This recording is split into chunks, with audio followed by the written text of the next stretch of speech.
Bonjour à tous les amis, j'espère vraiment que vous allez tous super bien. Moi ça va nickel, très content de vous faire cette nouvelle vidéo les amis. On l'attendait depuis un petit moment. Enfin, les vidéos pronostics pour les demi-finales de Ligue des Champions. On commence avec peut-être la plus grosse affiche, en tout cas celle que j'attends le plus personnellement. Arsenal face au Paris Saint-Germain. On avait déjà eu cette confrontation au tout début de la Ligue des Champions qui avait été remportée 2-0 par les Gunners, mais ça on y reviendra évidemment pendant la vidéo. Donc le PSG a approuvé dans cette demi-finale de Ligue des Champions et peut-être aller chercher cette place en finale que les Parisiens attendent depuis un petit moment, tout comme les Gunners évidemment les amis comme d'habitude. On va retracer les dernières actualités des deux clubs et puis en fin de vidéo, voilà comme d'habitude je vous mettrai un petit timecode si vous voulez juste le pronostic, voilà en fin de vidéo il sera pour vous. Donc voilà on va commencer, on va y aller. Juste avant de rentrer dans le vif du sujet les amis, si vous kiffez la vidéo n'hésitez pas à liker et à vous abonner, ça me ferait super plaisir. Et pourquoi pas me dire en commentaire en fin de vidéo pour ce très gros match dans cette demi-finale aller de Ligue des Champions. Ça se jouera mardi le 29 avril à 21 h. Et ce qui est marrant, c'est la première fois que ça va être dans cette vidéo, ça va être dans une vidéo de pronostic, c'est à la fois interactif aussi parce que pendant que je vous parle évidemment, il y a le PSG qui joue en ce moment même face à Nice parce que je la tourne le vendredi à 20 h, voilà 20 h 50 plus ou moins quand je recorde, parce que tout simplement je pars en vacances donc je sais pas si j'aurai le temps etc de vous faire une vidéo, donc je préfère la faire en avance, au moins elle est faite. Parce que de toute manière, ça va pas trop changer les choses parce que Arsenal a déjà joué et puis le Paris Saint-Germain en Ligue 1, bon, ils sont déjà champions donc ils n'ont pas trop tellement à jouer, pas tellement à se découvrir en vue de ce match face à Arsenal, donc c'est pas non plus très grave, mais en tout cas, voilà, c'est pour vous dire, parce qu'à un moment donné, on aura peut-être à un moment donné un petit but, un petit résultat pendant qu'on parlera du PSG. Mais juste avant, évidemment, qu'on rentre dans le vif du sujet dans les deux clubs, il faut rappeler, évidemment, ça c'est quand même important, c'est qu'en début de saison, comme j'ai dit tout à l'heure, il y a eu un match entre les deux. C'était lors de la deuxième journée sur 8 de la Ligue des Champions, le 1er octobre 2024, c'était une victoire des Gunners, 2 buts à 0 avec des buts de Kai Havertz à la 20e et Bukayo Saka à la 35e. Alors c'était un PSG totalement différent et un Arsenal aussi quand même qui a beaucoup changé depuis lors.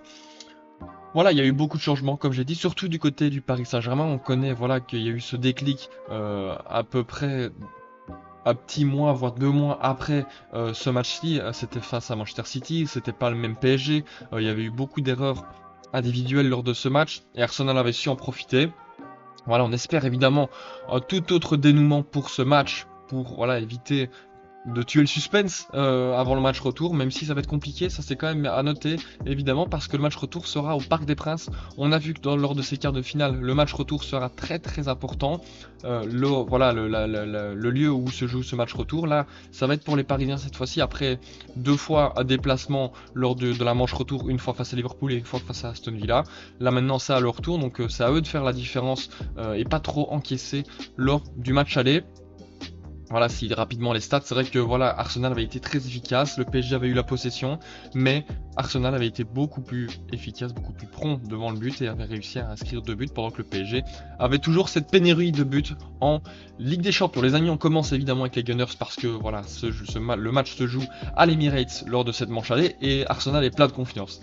Et reboosté à 100%, c'est sûr, même voire peut-être 200% parce que ils ont éliminé peut-être une des pires équipes peut-être du Real en ce moment parce que voilà c'est sûr que collectivement c'est pas au niveau d'Arsenal mais il faut quand même le faire après 2 matchs, réussir à s'imposer 2 fois, surtout le match retour au Bernabeu où on sait que peut-être il peut se passer quelque chose.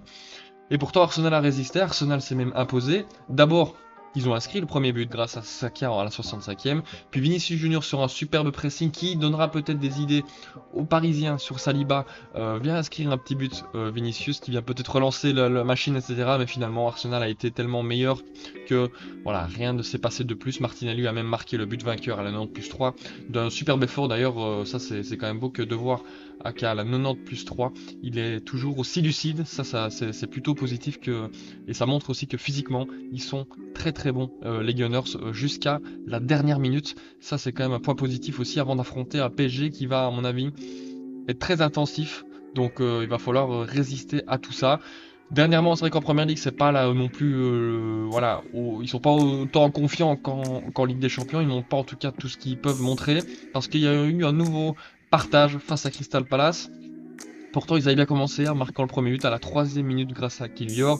Eze a ensuite égalisé à la 27e. Trossard a marqué juste avant la pause à la 42e. Et puis, sur une nouvelle erreur de Saliba, donc ça c'est vrai que peut-être, comme je l'ai dit tout à l'heure, ça peut donner des idées aux Parisiens. Sur le pressing, ils peuvent vraiment être confiants et peut-être déstabiliser cette défense d'Arsenal. Et Mateta en a profité une nouvelle fois d'un superbe but, d'ailleurs un superbe enchaînement de Jean-Philippe Mateta, pour inscrire un but à la 83e et donc venir arracher un point à l'Emirates. C'est pas facile, c'est pas non plus facile de marquer 2 buts à Arsenal.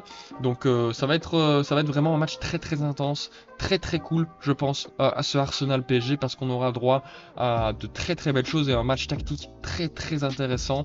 On a vu que franchement Arsenal face au Real, ils avaient été quasiment parfaits tactiquement pour faire déjouer cette défense malgré le fait qu'elle soit pas extraordinaire. Ils ont quand même su le faire avec de très très bons déplacements et une très très bonne technique d'Arteta. Donc je me réjouis de voir vraiment ce que Arteta va proposer et ouais. Je me réjouis. Face à Luis Enrique, ça va être vraiment un beau duel. Du coup, en première ligue, ils sont toujours deuxième. Je pense que ça va être leur place finale. Voilà, le titre normalement c'est terminé parce que Liverpool, si ils gagnent ou ils font match nul face à Tottenham, ils sont sacrés champions. Donc voilà, Arsenal sera une 3e fois d'affilée deuxième lors de cette première ligue. C'est quand même dommage, mais là cette fois-ci il y a quand même la Ligue des Champions qui relève un peu le niveau parce que là ils sont quand même en demi-finale et il y a moyen d'aller chercher cette finale et pourquoi pas gagner la coupe pour ce Arsenal qui voilà, est en pénurie de trophées depuis un petit moment maintenant. Ça serait peut-être pas mal, en tout cas ils en ont les capacités, moi je le pense. La compo qui a été utilisée face à Crystal Palace, forcément il y a eu un petit peu de turnover, un petit peu de repos pour certains joueurs, notamment Saka qui avait été touché lors du dernier match face à Ipswich, qu'il était sorti sur blessure entre guillemets parce qu'il avait reçu un tacle assez appuyé d'un joueur de Ipswich. Donc voilà, forcément quelques joueurs au repos, mais sinon dans l'ensemble c'était quand même quasiment une équipe titulaire parce que Raya dans les buts, la défense titulaire qui avait affronté le Real, Lewis Kelly à gauche, Kivior avec Saliba en charnière centrale et puis Timber côté droit, le milieu partait Odegaard, Rice et puis devant Trossard, Sterling et Martinelli.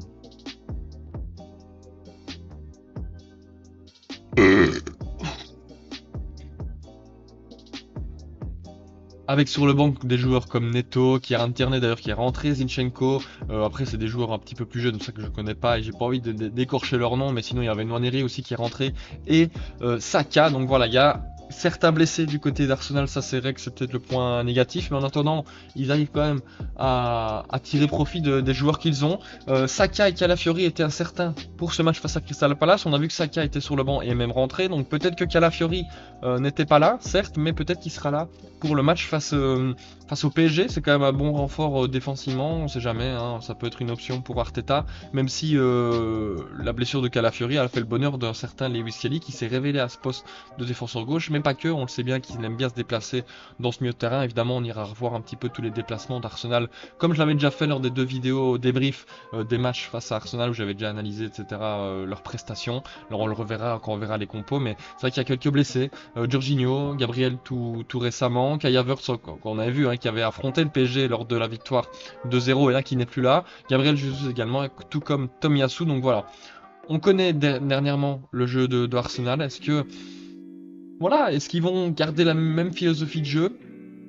C'est possible, mais ils vont affronter une équipe du PSG qui est bien en place, qui s'est fait peur lors de ce quart de finale, parce que mener face à Aston Villa alors qu'ils avaient fait le travail parfaitement. Après 27 minutes de jeu, ils mènent 0 but à 2 à Villa Park. Ils avaient fait le travail magnifiquement bien. Un but de Hakimi à la 11e, puis un deuxième de Nuno Mendes à la 27e. Ils ont exactement bien utilisé les espaces d'Aston Villa dans le dos.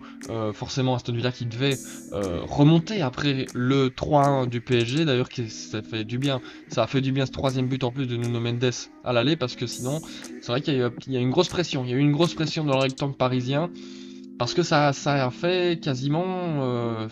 franchement, c'était pas loin, et tant mieux qu'ils aient réussi à tenir. Ça montre aussi que mentalement, il y a eu un petit upgrade, une petite amélioration pour ce PSG qui a failli sombrer, mais qui ne l'a pas fait, parce que voilà, il y a eu un trop gros Donnarumma. Ça peut faire du bien aussi quand ton équipe est un peu troublée, un peu dans le down. Peut-être qu'un gardien peut te sauver. Et là, ça a été le cas de Donnarumma. Il s'est vraiment très très bien rattrapé de sa petite bourde face à Liverpool lors du match aller. Il enchaîne les très très bonnes prestations. Donc franchement, ça c'est un atout aussi que le PSG, sur lequel le PSG peut compter, peut-être dans des phases de doute, parce que peut-être et sûrement qu'ils en auront lors des matchs face à Arsenal, qui est quand même une équipe très très forte collectivement. Mais sinon, pour reparler du PSG, voilà, on connaît. Ils sont venus à bout du PSG. Ils sont venus à bout de Liverpool sur une double confrontation extraordinaire. Là, face à Aston Villa, le match aller totalement maîtrisé, hein, si on regarde les stats, totalement maîtrisé de A à Z, 29 tirs contre seulement 7, 10 tirs cadrés à 2, 76% de possession pour les Parisiens. Voilà, le ballon était clairement maître pour les Parisiens. Franchement, il n'y avait aucun souci, 2 buts d'avance. Le match retour, ils se le sont facilité, mais ils ont failli flancher. Heureusement, ils ont pu compter, comme je l'ai dit, sur un gros Donnarumma. Un peu plus de mal, forcément, en deuxième mi-temps, mais la première mi-temps était quand même très satisfaisante du PSG. Et puis en deuxième, bon, c'était un peu plus compliqué de résister à la fougue des 3 buts d'Aston Villa, mais voilà, au moins, ils ont réussi à tenir. Le PSG qui est toujours évidemment premier, donc là pour le moment, comme je vous l'avais dit, on va mettre ça en plein écran, ce sera mieux. Voilà, le match est en train de se jouer à l'instant même, c'est à la 22e minute, voilà, pour le moment, bon, ils mènent les débats face à Nice. La compo utilisée, bah, c'est une classique, c'est même peut-être la compo qu'on aura titulaire face à Arsenal, avec Donnarumma, Marquinhos, Pacho en charnière centrale, Hakimi à droite, Nuno Mendes à gauche, le milieu avec João Neves, Vitinha, Fabian Ruiz, et puis en attaque. Voilà, il y a un panel de choix de 4 joueurs. 3. Les 3 titulaires sont Doué, Dembélé et Kvaratskhelia. Et sur le banc, évidemment, on a Kipembe, Gonzalo Ramos, Kang Lee, Lucas Hernandez, Mayulu, Barcola, Zaïre Emery, Beraldo, Savonov. Il n'y a aucun absent pour le PSG, donc ça aussi, c'est quand même un petit point positif. Et évidemment, comme je l'ai dit, en Ligue 1, ils sont totalement premiers, ça c'est sûr et certain, ils sont déjà champions. Enfin bref, on va pas épiloguer là-dessus. Maintenant, on va regarder un petit peu les compositions parce que, voilà, on connaît un petit peu le schéma de jeu voilà, majeur. On va sûrement voir face à Arsenal pour le PSG et face au... Enfin, je m'embrouille dans ce que je dis, mais face au PSG pour Arsenal, on va d'abord commencer avec les Parisiens qui sont sur la gauche, voilà pour ça, mais bon, c'est pas grave, hein, ça change pas grand chose. Les Parisiens, forcément, on connaît, c'est le 4-3-3 de Luis Enrique, avec beaucoup de mobilité, beaucoup de rotation dans les postes, tout simplement. Voilà, parce que notamment, il y a une animation en possession de balle avec un Kimi très haut, un Marquinhos qui vient décaler, ça se transforme en défense à 3, je pense que vous l'avez déjà observé si vous étiez attentif, avec un Nuno Mendes du coup qui couvre vraiment tout le couloir gauche quasiment à lui tout seul, parce que Barcola très très haut et vraiment, même si évidemment il fait le retour défensif tout comme Varane peut les faire aussi, ou tout comme Doué quand ils viennent se positionner, ou tout comme Dembélé, c'est une équipe qui presse très haut, qui contre-presse aussi très rapidement quand il y a une perte de balle pour évidemment récupérer le ballon le plus haut possible pour se procurer le plus de danger possible, avec un milieu à 3 qui bouge très bien, qui a une très très grosse qualité technique. Franchement, ça fait vraiment à chaque fois plaisir à voir et c'est tellement beau à voir. Une très grosse capacité de récupération aussi, quand même, malgré leur faible gabarit pour Vitinha et Neves, ils arrivent quand même à arracher beaucoup de ballons. Et puis devant, on a quand même des joueurs de très très grande qualité, que ce soit Barcola, Guevara, Doué ou évidemment Ousmane Dembélé, qui évidemment le déclencheur quasiment de toutes les grosses occasions du PSG en ce moment, notamment aussi le déclencheur du pressing. Donc ça va être très intéressant ce duel face à Saliba et Kivior, parce que il va être très intéressant aussi ce pressing, et il sera crucial pour vraiment avoir la main mise sur le ballon et avoir la main mise mentalement et physiquement sur l'équipe adverse. Forcément, ce sera un grand match. Je pense qu'on aura droit à un grand match très intense, et franchement je me réjouis de voir comment tout va se dégoupiller. Maintenant, si je devais faire un choix dans les 3, peut-être Barcola, peut-être titulaire à la place d'un Doué dans ce match, parce que il y a peut-être de l'espace à aller chercher à droite, parce que les Kelly, on va y venir juste après, mais les Kelly, on sait bien qu'il aime bien aller très haut et en plus dézoner au milieu de terrain, donc ça laisse forcément un peu plus d'espace dans la profondeur de ce couloir droit. Donc on sait bien que Barcola est un peu plus un joueur de profondeur que Doué, donc peut-être que Luis Enrique choisira cette option, après peut-être que non, mais en tout cas moi je partirai là-dessus, surtout plutôt côté droit, parce que comme je l'ai dit, Lewis Kelly du côté d'Arsenal, il aime bien venir au milieu de terrain. C'est assez différent d'un Hakimi. Hakimi lui vient plus se rajouter sur le côté pour vraiment créer une supériorité sur le côté. Et lui, Lewis Kelly, c'est plus dans le milieu de terrain, ce qui n'est pas inintéressant non plus. C'est un peu ce qu'on a vu avec, par exemple, Manchester City il y a 2 saisons, avec Stones à l'époque, qui venait vraiment aider l'autre milieu récupérateur qui était Rodri. Là, Lewis Kelly, c'est vrai qu'il vient se mettre un peu plus dans ce style-là, avec un Saliba du coup un peu plus axial, tout comme un Timber. Et du coup, bah, ça nous fait un Rice et un Odegaard beaucoup plus libres et beaucoup plus offensifs que si Partey était seul, avec beaucoup de mobilité de Merino aussi. Saka, Martinelli, Rice aussi, voilà, on a vu que notamment ils aimaient bien dézoner sur le côté pour aussi également apporter une supériorité et donc chambouler un peu les défenses adverses entre voilà le choix du latéral qui va prendre entre Saka qui a le ballon ou Odegaard qui fait un appel. Voilà, c'est le but, c'est vraiment de créer le plus d'incertitude possible pour l'équipe adverse. Et il y a aussi un duel dans le duel, même si c'est pas totalement le même rôle parce que c'est une espèce de faux neuf pour les deux, mais avec un Merino qui vient descendre un peu plus bas et qui a de meilleures qualités techniques dos au jeu. Et un Dembélé beaucoup plus, voilà, on connaît, dans ses dribbles, il peut vraiment aller chercher ce ballon plus bas et apporter du danger grâce à ses dribbles très longs, mais aussi où il garde le ballon dans les pieds. Il a une très très grande capacité de dribble, donc ça va être un duel intéressant aussi de numéro 9, même si c'est pas de numéro 9 de métier pur. Donc ça va vraiment être très très intéressant ce match. Je pense qu'on va très très vite se régaler dans cette rencontre. Mais franchement, il y a des choses vraiment à voir qui vont être vraiment très intéressantes. Et évidemment, si on a un Saka en forme aussi, ça va être très intéressant. Et on va voir ce duel face à Nuno Mendes qui va être aussi à voir, qui va être vraiment très très sympa, je pense, parce que si les deux sont en forme, on va avoir un très très gros duel en perspective. Mais voilà, franchement, je pense que dans tout ce que j'ai dit, ce qu'il faut retenir, c'est que ça va être un match intense. Qui aura le ballon, ça c'est quand même assez compliqué à deviner. Peut-être que le PSG sera dans l'envie, dans la continuité d'avoir le ballon après des très très bonnes performances, notamment face à une équipe de Liverpool. Mais Arsenal, on a vu que même s'ils n'avaient pas le ballon, ils savent très bien gérer ça et ils peuvent être dangereux même sans le ballon. Donc peut-être que ils laisseront le ballon, peut-être. C'est une possibilité. Peut-être qu'Arteta étudie cette possibilité actuellement. Donc voilà, on verra bien. En tout cas, maintenant, on est parti pour mon pronostic, les amis. Juste avant, comme d'habitude, évidemment, il y a les cotes. Et Arsenal est favori, ça ne m'étonne pas non plus comme ils sont à domicile, voilà. Arsenal est à 2,10, le nul à 3,40 et le Paris Saint-Germain à 3,50. Alors comme j'ai dit, forcément, le PSG devra essayer de résister le plus possible, en tout cas d'encaisser le moins de buts possible, d'avoir une moins grosse différence de buts possible, parce que il y a le match retour au Parc des Princes. Donc ça devrait être voilà, un gros paramètre, une grosse caractéristique à envisager, parce que le match retour, on sait bien, on l'a vu avec Aston Villa, on l'a vu avec qui d'autre, on l'a vu avec le Manchester United en Europa League, on l'a vu avec Dortmund aussi, qui a fait peur au Barça, donc ça peut être une déterminante. Donc voilà, Arsenal est favori, mais moi pour ce match, le pressing du PSG peut être déterminant, peut être dérangeant pour Arsenal. On a vu que Saliba dernièrement, voilà, il fait des petites erreurs, donc comme quoi c'est pas impossible. Donc peut-être que les buts seront encaissés. Moi je vois un match nul pour le PSG. Je sais pas pourquoi, mais je sens qu'ils peuvent faire mal à cette équipe d'Arsenal qui est quand même assez sereine. Mais voilà, je les sens bien. Je les sens bien. Franchement, le pressing sera crucial pour les deux équipes d'ailleurs, mais en plus pour le PSG parce que voilà, je pense qu'il faut se mettre en confiance avant ce match face au Arsenal au Parc des Princes une semaine après. Donc il va falloir être très bon. Je vois un match nul, je vois vraiment un match très partagé où ça va un peu dans les deux surfaces. Forcément, il y aura un moment donné où ça va contrôler le match, mais il y a un moment donné aussi où ça va exploser, il y aura un petit peu du surface à surface.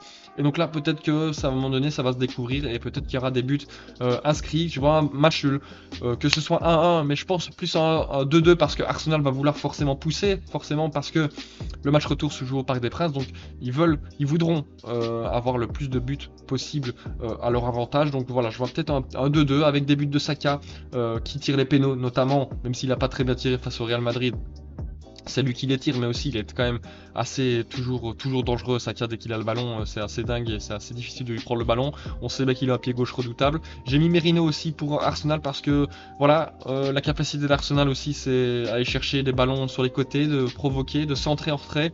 Et Merino, dans ce rôle de numéro 9, il aime bien de gratter ses ballons, entrée de surface, voilà, pour les mettre. Il a une très bonne qualité technique, il a une très bonne finition. Donc peut-être qu'il peut récidiver face au PSG. Et puis du côté du PSG, j'ai pas été chercher très loin pour le buteur du côté des attaquants. J'ai mis Dembélé parce que franchement il peut être cet homme, il va falloir qu'il soit cet homme déterminant et important dans cette équipe qui va devoir mener toute son équipe offensivement pour le pressing. Donc forcément je le vois marquer son petit but. Et puis Vitinha, pourquoi pas, un peu à la même, pour la même raison que Merino, mais dans un rôle un peu plus bas. Peut-être que Vitinha il va peut-être tenter une frappe ou deux. On sait bien qu'il a une grosse qualité technique, mais aussi il peut être en récupération, voilà, un petit chat qui vient un petit peu s'infiltrer, en infiltrateur. Il peut être aussi dangereux. Il a une très bonne qualité technique des deux pieds. Il peut vraiment envoyer à un moment donné une très grosse frappe pour battre Raya. Donc voilà les amis, j'ai mis un score de 2-2, où évidemment tout reste à jouer pour le match retour avec un maximum de suspense. Voilà, j'espère vraiment que vous avez kiffé. C'est la fin de cette vidéo YouTube les amis, j'espère encore une fois que vous avez kiffé. Moi c'était un plaisir vraiment, évidemment, let's go. On a envie que ça se castagne, on a envie de voir du gros match, on a envie de voir des beaux buts et des belles équipes jouer. Évidemment il y a Barça Inter aussi qui est très très intéressant, mais franchement c'est un carré de demi-finale qui va être très intéressant. Franchement je me réjouis de voir tout ce qui va se passer. Donc voilà, j'espère vraiment que vous avez kiffé les amis. Si c'est le cas, comme d'habitude, n'hésitez pas à liker et à vous abonner, et puis me dire en commentaire votre pronostic. Ça c'est super important les amis, commentez, n'hésitez pas, je veux vous lire, je veux voilà, savoir un petit peu ce que vous pensez, vos avis, et on débattra de tout ça si vous êtes chaud dans les commentaires, évidemment, tous ensemble. Donc voilà, j'espère vraiment que vous avez kiffé évidemment les amis. J'essaierai de vous faire un max de vidéos, comme même si je suis en vacances, mais voilà. Je vous dis à très très bientôt les amis, c'était Bencher. Ciao ciao.